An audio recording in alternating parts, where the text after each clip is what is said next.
Hello and welcome everybody. Welcome back to ComedIan MTG. My name is Ian. On today's episode, I'm going to be telling you how I almost made the top 16 with this very spicy Etali Primal Conqueror deck. I call it Super Mega Turbo Dinosaur Explosion 3000. Obviously, the only way to name a deck where the entire point is to play this big dinosaur and explode mana out and flip cards randomly. It's kind of a crazy deck. I literally built this the night before the tournament. I couldn't decide what I wanted to play. I had just remembered that Ka0s Treasure Series 5, which was the tournament I attended, was that weekend, and I literally was like, oh man, I haven't worked on any new decks, I haven't done anything crazy. And then I saw a while back that there was one top 16 performance from an Etali list, and that list wasn't even playing fast mana, it wasn't even playing a lot of things that I would consider essential for a deck like this. And there was another really close performance by a coaching patron of mine named Justice, who actually ended up winning Ka0s Treasure 5. So I just figured, hey, let's play this Etali list, have a fun time, enjoy this tournament. It wasn't one with a lot of stakes in the line, and just have a good time with it. And also,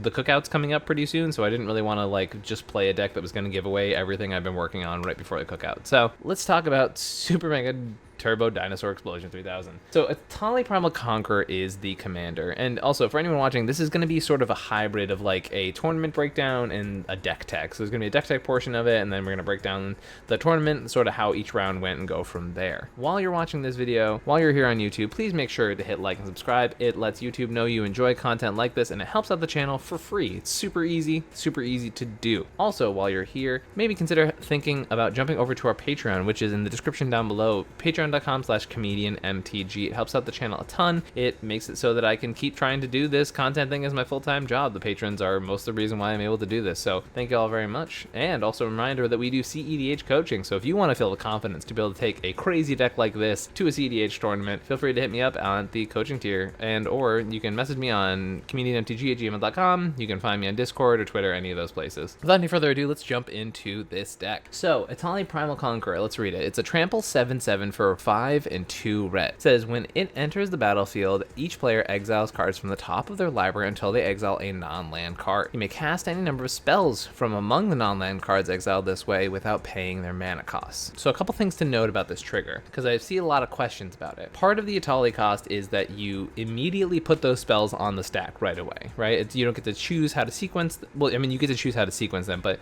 you don't get to choose to play one spell, have that spell resolve, play the next spell. It is, you have to say okay, I'm gonna do player A spell, then player B spell, I'm gonna not cast player C spell, and I'm gonna cast my spell, And so it all has to happen right away too. They all get put on the stack at the same time. For things like Mystic Remora or Rhystic Study, all of the Rhystic Study and Mystic Remora triggers resolve before you actually get to cast those spells. So it's definitely a little bit complicated as far as that's concerned. Also something to note that the lands that get exiled this way, because you exile until you hit a non-land permanent, the lands that get exiled this way actually just stay exiled forever.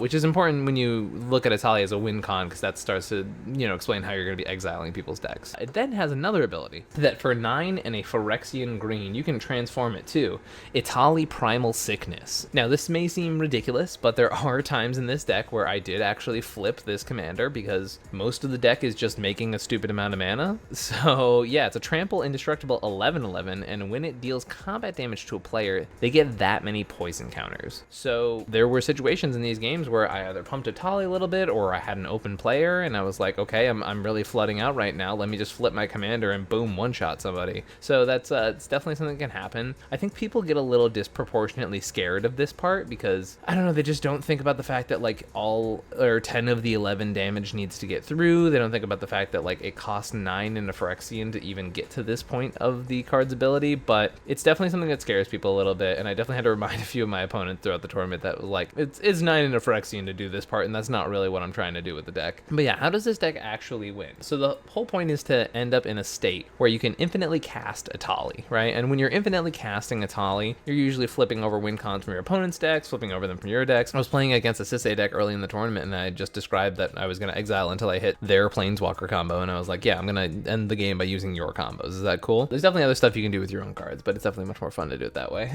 So how do we make infinite casts of Etali, right? How do we get to that point. There is Teamer Sabertooth and additionally Cloudstone Curio, which both combo with the ever classic Dockside Extortionist. So if you can set up a Dockside combo, you can then start transitioning from either bouncing your Etali with Sabertooth or bouncing it with the Cloudstone and then just recasting them over and over to either exile your opponent's decks and find a win con, or just exile their decks and pass the turn. That's the main way to win with the deck. There's also Food Chain in the deck with Squee. And Squee is obviously very easy to get with a lot of the tutors. Food Chain is not. I did find that I was actually presenting wins with Food Chain a good amount in the deck, and that might have just been because of like maybe lucky draws or whatever, but like you do churn through a good amount of your deck with this strategy, right? You're flipping over things with Etali. I'm not saying you see him a ton all the time, but Food Chain's kind of a nice include as well, because you can sort of do this like value Etali plus Food Chain thing where you like play Etali and then you exile it for 8, and then if you flipped over any other creatures, that like helps you pay for the mana cost, and then like you can start like actually just like jamming Etali casts over and over again, and it makes it so that like when you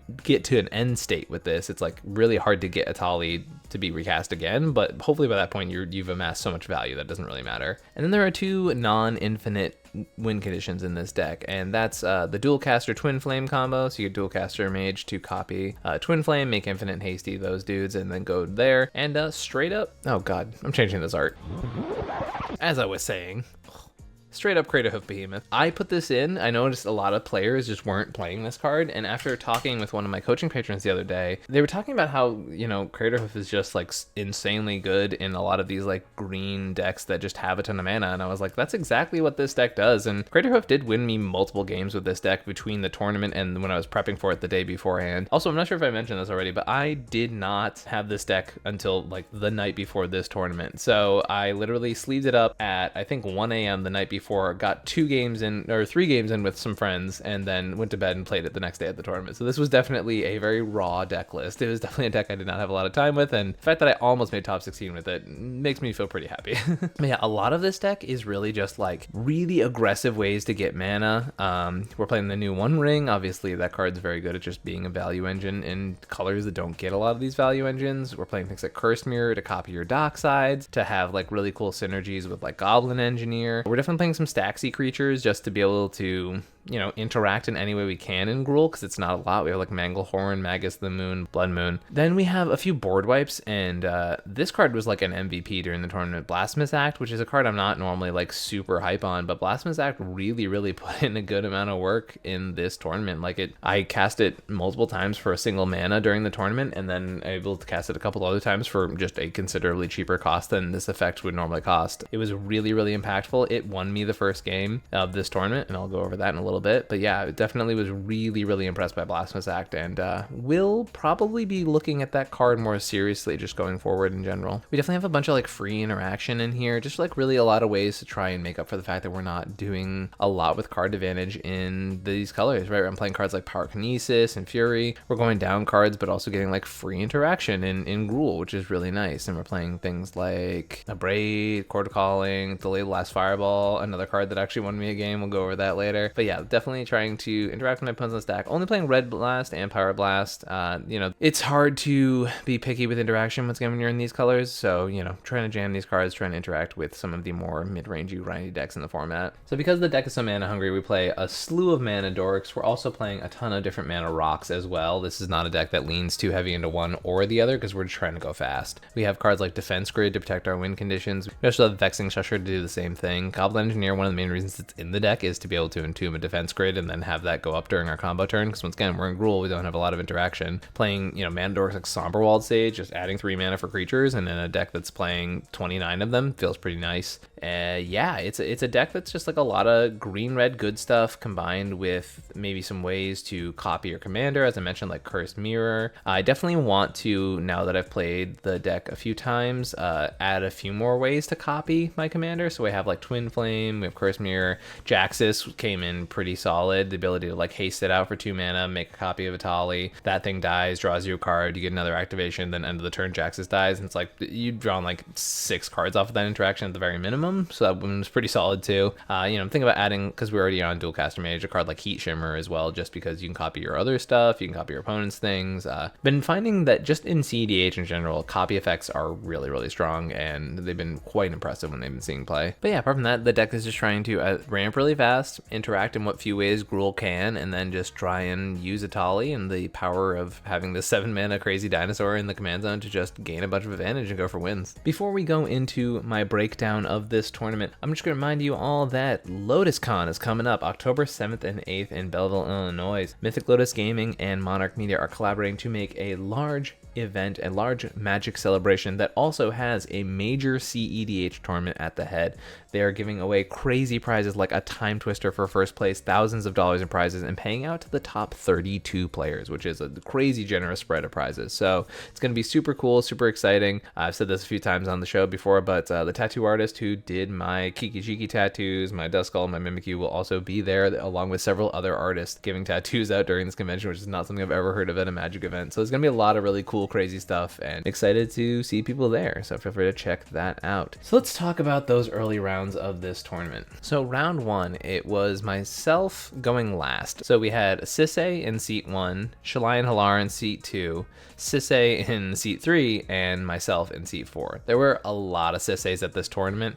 It was definitely clear that after we posted the video about Sisay on this channel, and I know that we talked about it also on the Mind Sculptors and their monthly breakdown, people are really starting to pick this deck up, and it is seeing a good amount of play at these cEDH tournaments. I definitely feel like I hyped it up a good amount, and people are respecting that advice. So it was definitely a deck I saw a lot of at this tournament, and every time I saw them, they were putting in good work. But yeah, so this round 1 was actually a feature match. I was going last against these 3 decks, and what had happened was I had a hand that was 2 lands, a Mana Crypt, a Worldly Tutor, a Food Chain, and a Blasphemous Act, and some other random stuff. So this hand was just like already kind of set up for me to just either turn 1 Dockside and try and go for a crazy Etali thing, or turn 1 get the Squee. And so my opponents were just playing like fast mana and creatures, fast mana and creatures, fast mana and creatures, just multiple turns of the rotation table. And by the time it got back to my second turn, because in the first turn I just played my land, kept up the Worldly Tutor, and had the Mana Crypt. And by the time it got to the point where I was casting that Worldly Tutor, there was a Draenith Magistrate out, there was a Sisay with 2 Dorks out from the first pilot, and there was a Sisay and 1 Dork out from the second Sisay pilot. And I was like, oh my god, the Blasphemous Act in my hand only costs a single mana. So let's completely reset my opponents, because basically the entire table had committed themselves to the board so aggressively. And so I just tutored for Squee. On my second turn of the game, just went Blasphemous Act for a single mana, wiped the entire board. My opponents, one of them was completely set back to the Stone Age, and I just said, okay, here's the Food Chain. You already saw me tutor Squee. You got 1 turn. It was either I could sandbag that win, or I could just kind of go for it. And I said I would rather just kind of go for it, and then worst case scenario, I start trying to do the Etali plan a little bit later. So I went for it. I played the Food Chain, and my opponents, who once again had committed most of their resources to the board, didn't have enough answers to be able to stop me. So I one-tapped my next turn, comboed off with Squee and Food Chain, and was able to cast Etali infinitely and win with the Sisay Planeswalker combo. Round 2. So in first spot was Gitrog Monster, second was myself, then third was Rogsai, and then the fourth player, this is the only round I can't remember what one of the pilots was. It was either a Timna Thrasios or a Sisay list, and I can't remember for the life of me. And if you were in my pod round 2 and you remember who the last player was playing, that'd be super cool if you threw that in there. But point is, it was Kenrith. It was Kenrith. Okay. I feel so much better about that. That's been bugging me for like 2 hours while I set this video up. Okay, no one feeds Docksides this entire game, and I keep a hand that's like a couple mana sources, Wild Growth, Dockside, and like some other stuff, and I'm like, this is like a turn 2 Etali.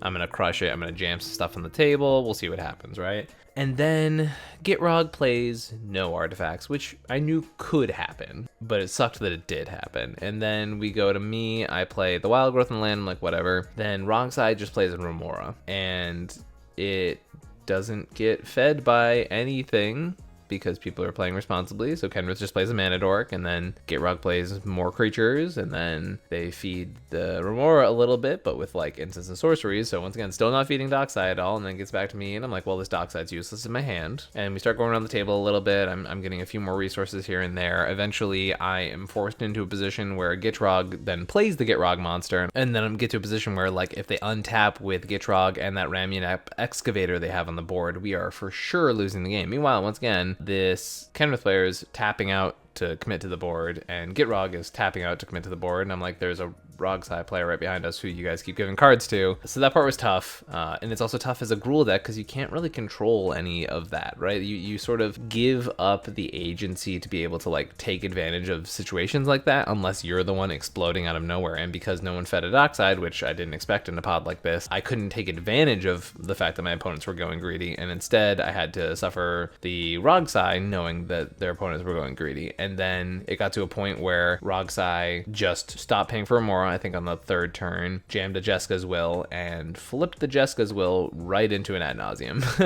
which was rather disappointing for sure. I was kind of hoping they might whiff a little bit on it. I've played Rogsai enough times where you like don't hit something crazy off of Jeska's Will, but not only did they flip into an Ad Nauseam off of Jeska's Will, but they had like 3 extra mana because like they made a treasure from one thing, they had a Lotus Petal and another land or whatever. And I was like, okay, yeah, this is just kind of the nuts. And then they proceeded to do the Rogsai thing, have a crazy good Ad Nauseam, and then just pop off and kill us. So rather unfortunate way to lose the game. I really thought Dockside in a Rogsai pod was gonna be a little stronger, but they played super conservatively and my other opponents played very greedy, and we kind of lost because of it. Round 3. So this was a really interesting one. We did lose going into extra turns on this one, which was tough. We weren't at extra turns yet. Everyone else had hit extra turns, but because we had a judge call in the middle of the game, we still had like 7 or 8 minutes. And this one I should have probably won, which was very heartbreaking because it ended with a mistake, basically. So it was first position was Sisay, second position was Shauna playing their Niv Mizzet deck, then it was Thrasios Tevesh, and then I was in last. As you can see in this tournament, I did tend to go towards the back end of the pods a decent amount, but once again, it was in last. I tried for wins a couple times. I tutored Dockside very openly pretty early in the game. They sort of respected it in some aspects and then didn't respect it in others, and then the player who went before me, the Tevesh Thrasios player, cast an Imperial Seal, and I really didn't want to just like play Dockside jam Etali, but I was like, well, they just Imperial Sealed, and I don't want them to get what card they just Imperial Sealed with, so I'm going to jam Etali, and unfortunately the Tevesh Thrasios player, the player defending their top deck, also happened to have a Force of Will, which was very tough, so I was really behind for the like early mid part of the game. There was a lot of tempo going back and forth. Shauna had a Rhystic Study, and I was really trying not to feed that card very badly, and the other players in the pod were sometimes doing that too. And then I get to cast Etali for a second time later in the game, and where things got interesting was that I flipped over from the Tevesh Thrasios player, I flipped into a Hullbreaker Horror, which I already had Dockside on the battlefield, and I had some 0-cost mana rocks, and I had a Chromox in my hand specifically, which meant that if I was able to just do my thing, I was going to be able to go make infinite mana of a colorless nature, and then play it to bounce Dockside, and then convert all that to infinite colored mana. The unfortunate part was that Shauna only had a bounce spell to stop me, and the only thing she could bounce that would actually stop my combo was the Hullbreaker Horror. And that meant that the Hullbreaker Horror went from my board back to the Tevesh Thrasios player's hand. And eventually the game keeps grinding out. We're having a lot of interaction, a lot of back and forth. The Tevesh Thrasios player flashes in an opposition agent into Sisay's activation. Sisay is like doing a lot of crazy stuff. They make a bunch of treasures.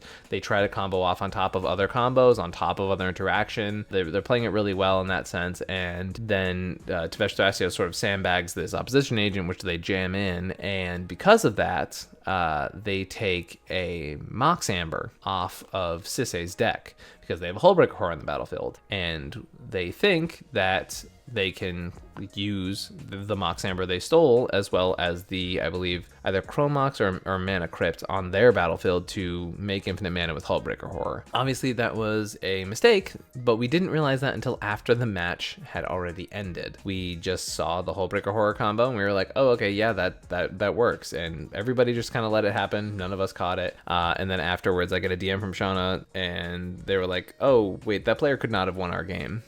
Which is tough because, just to clarify, when you would go to bounce the Mox Amber that was taken by the other player, it would go back to its owner's hand, not to the Devesh Thrasios player's hand.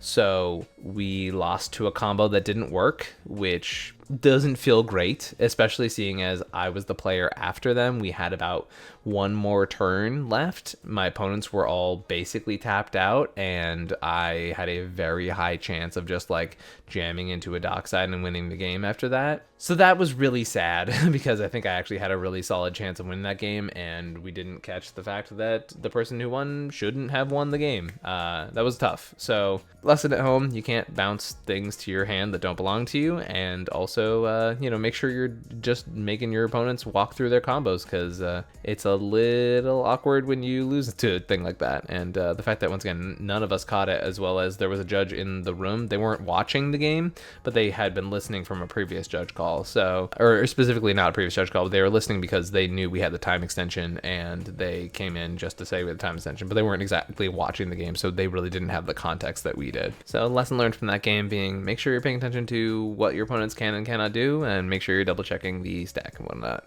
All right, round 4. This was an interesting one. So I was on the play for this one, which was a nice change of pace from the earlier rounds, and I was able to just really start grinding the game out. It was myself in first position, second seat was Thrasios and Tymna, third seat was Atraxa, and fourth seat was also Thrasios and Tymna. The game was really interesting because the Thrasios and Tymna and Atraxas were all sort of, well, Atraxa had like mulligan pretty low, so they were like kind of struggling to like keep up with what was happening on the table. Thrasios and Tymnas were both like developing a little bit of mana, a little bit of card advantage, all of that stuff. I was then once again able to get a 1 mana Blasphemous Act, which really reset a lot of the players at the table, especially the Thrasios and Tymna player going in fourth. The second position, Thrasios Tymna deck then went for an early Thoracle Consult. They were stopped by one of the other players, and then I just drew into Craterhoof Behemoth, and I already had a solid board of creatures, so I just jammed Craterhoof. It wasn't enough to like kill any one person, but it was enough to really start putting my opponent's life totals in check. I then had a second turn after that where I had a Cursed Mirror in my hand, which then could become another Craterhoof Behemoth, and I had to choose between killing 3 players. I basically could only kill 2 out of 3 of them, which was a bit of an issue. So I had to decide who I needed to kill in that moment, and I found out later that there literally was no good choice because the Atraxa player was at 1 life, and they were in a spot where everyone assumed they were going to die, so they were just feeding their Ristic Study. So they had like 13 cards in hand, and I was like, there's no way I'm going to let them untap with that many cards in hand. And they can also play Atraxa, which then will start gaining them some life. Then there was the Thrasios and Tymna player in 4th spot who had a Wishclaw Talisman and who I believe had tutored already. I knew I couldn't let them live. And then there was the player who had already tried to win with Thoracle Consult and had Thassa's Oracle on the battlefield. And I was like, okay, they seem like they are, like, I don't know too many Thrasios Tymna win cons that are just gonna lose to this, right? So maybe they're the one that I leave alive. So I get to a position where I'm able to take out Tymna Thrasios in 4th, take out Atraxa, and put the Tymna Thrasios player in 2nd to exactly 2 life. And on my end step, they Chain of Vapor their Thassa's Oracle, and I'm like sweating at this point, right? I'm already 1 and 2. If I lose this game, I'm completely out. They Chain of Vapor their Thassa's Oracle, put it back in their hand, and they go to untap on their turn, and in my hand is a Dual Caster Mage, and I'm thinking to myself, I also have a Seedborn Muse from this Thrasios and Tymna player, right? So I've untapped, I've completely open mana. I have like 13 mana open at this point, but obviously I'm playing a Gruul deck with very few cards in hand, so my opponent's feeling pretty safe about just jamming Thoracle Consult, or Thoracle Tanipack specifically. So he jams the Thoracle, it resolves, he knows I don't have a a Pyroblast or a Red Elemental Blast. And then they go to cast a Tainted Pact over the top. And I go, okay, in response to the Tainted Pact, I'm going to flash in my Dual Caster Mage. And with Dual Caster Mage, I copy their Tainted Pact and just start flipping cards. And I'm like, the Thassa's Oracle's already resolved. So what do I get here? What is the card that actually wins me this game? And I flip over until I hit Delayed Blast Fireball. And reminder, I left this opponent at 2 life. So in response to the Tainted Pact, in response to the Thassa's Oracle trigger, I flash in this Delayed Blast Fireball and I deal 2 damage to their face and kill them for the win. So that was a pretty cool win. Definitely felt like I checked off a box on the bingo card there, so that was pretty rad. And then the last round. The last round was tough. It was a tough game because there was a solid chance, had we drawn at the start of the round, that all of us would have just made the top 16. That was a little bit of a tough bullet to bite because, you know, knowing that you can basically guarantee your top 16 spot and then an opponent asks you to play it out feels rough. The player in question was like 15th in the Swiss, and they were worried that if they drew, that they were going to get knocked below the other players. And we tried to convince them a little bit, but it seemed like they weren't going to change their mind, so they said, let's play it out.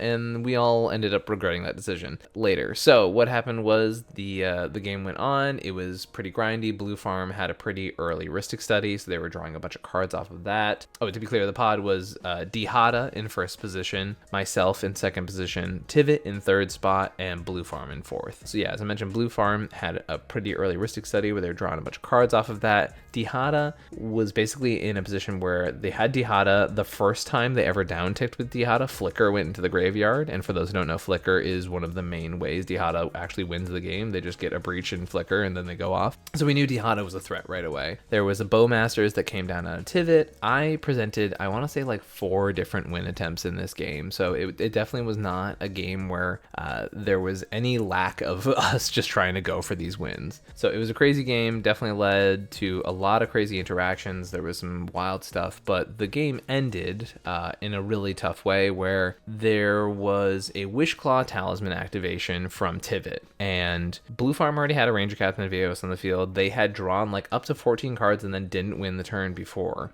And Tivit had an Orcish Bowmasters on the battlefield. And Blue Farm had, the player playing Blue Farm had literally announced that they had a Bowmasters in hand right before any of this went down. And the Tivit player still went and got a windfall with their Bowmasters on the field. And they said something about it being the only way that they could like get ahead in this game or like go for the win, which I didn't really agree with at the time, especially when Blue Farm had audibly announced that they had their own Bowmasters, which would snipe the Tivit player's Bowmasters. So that was a little weird. But then the windfall goes on the stack. The Blue Farm player announces that they are casting their Bowmasters, and we notice their screen doesn't move. And this was where things got weird because we were like, hey, your screen's frozen. They're like, well, it works for me. And it took about 3 minutes to resolve this whole thing and get it so that we could see their screen again. The judge got called, and tournament policy is that they shuffle their hand back into their library. And that's just kind of how it is, because obviously they could have stacked their deck, they could have done a number of different things to cheat in that moment, especially when, once again, multiple minutes of the camera being down. And we call a judge, the judge rules to that, and then the Tivit player appeals this decision, even though they were once again going to lose their Orcish Bowmasters to this windfall, by saying that like they would have tutored a different thing had they known that there was no hand to get cycled here. And once again, I was a little confused by this interaction because they knew they had a Bowmasters, and the Blue Farm player, who already had a Ranger Captain, getting a Bowmasters in this incident would just be strictly advantageous for them. So I wasn't really sure why the Tivit player was fighting so hard for this windfall to resolve with them having a hand. So eventually we get the head judge in, and the head judge actually rules that instead we just let the wheel resolve as is. I very much disagreed with this. They didn't even have the player who was playing Blue Farm shuffle their deck. They did nothing to really change anything. And meanwhile, while this is all resolving, we have a conversation where the player in first spot, who was the player who originally refused to draw, said, hey, this is a giant mess of a stack. Like, it's been 20 minutes to resolve this judge call. Like, why don't we all draw? And everybody but the Blue Farm player agreed. And so that was definitely a little awkward as well. There was this whole like balance between that. So the thing resolves where now the Blue Farm player had their screen off for multiple minutes. They didn't have to shuffle their deck, and they insisted that we keep playing the game. Then we go back to the spot where they're allowed to have their hand. They throw it away into the graveyard. They draw a new hand. They have their Bowmasters in, which kills the Tivit player's Bowmasters. They wipe half of their opponent's boards, and then they untap and win the game. And that was how I didn't make top 16, because had I won or gotten a draw there, I was almost guaranteed to make top 16 for this tournament. So round 5 was definitely a little disappointing, I will say. There was definitely a lot of areas where I felt like the judge call was a little messed up, and I've already expressed this to the appropriate parties, so it's not like I'm just like dragging them out here. But yeah, it was definitely an interesting judge call, and definitely not one that I quite agreed with as a player, but that was the appeal judge decision, so it's not like I could appeal it to anybody else. That all being said, that's my run with Etali almost making the top 16 in this pretty big cEDH tournament. Chaos 5 was really fun to play. I will be breaking down the top 16 from this tournament probably next week. It was really fun. I just figured people really got excited on Twitter about me playing this deck, so I figured I'd do a little mini deck tech, a little tournament breakdown for everybody so that they could enjoy this video. If you like videos like this, make sure to hit like and subscribe. Helps out the channel a ton. And yeah, also if you're feeling extra generous, check out patreon.com/ComedIanMTG, where you can help for as little as $2, I think. Yes, right. It helps out the channel a ton, helps support everything we're doing here. It helps us be a full-time content creation thing. And if you're interested in cEDH coaching and you're interested in learning about crazy spicy decks like this, or just trying to take a next step up in your game, you can feel free to hit me up at comedianmtg@gmail.com. You can find me on Twitter and Discord, any of those places. All that stuff's down in the description link down below. Out here, buddy. Thank you for watching this video, and we'll catch you next time. Peace. I can feel the blood creeping up from the heathens. Got will, got fight, got pride, got reason. If they wanna go eat, then you know I'm gonna feed them. If you're coming for me, hope you're ready for a demon. I got eyes in the back of my head, I'm seeing. Take me for granted and you know I'm leaving. I'ma take what's mine with the webs I'm weaving. I could take this crowd from seeing to believing. Got a taste for blood and my tongue keeps